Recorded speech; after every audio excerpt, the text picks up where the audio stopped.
for more than 100 years, people have thought that crows could recognize people's faces, but nobody ever did an experiment to show that they could. So we did some experiments to demonstrate that decisively.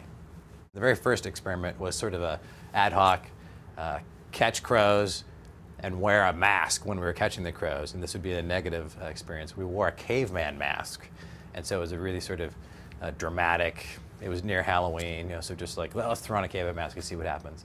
And the crows, anyone who wore the caveman mask was then mobbed by this group of crows that had been trapped.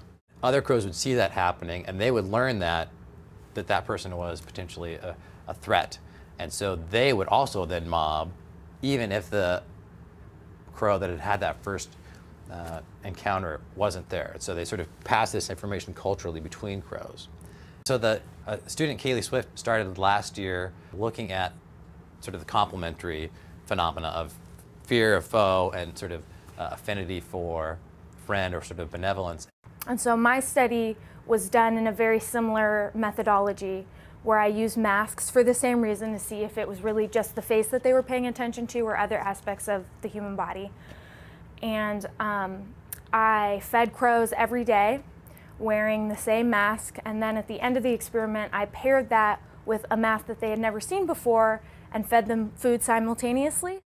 What we're finding is that it takes longer for crows to trust people in a way that we know that they trust us. They're in very close proximity with us, and from an evolutionary standpoint it makes sense that they would also then learn a few key things about us that might mean the difference between life or death for them.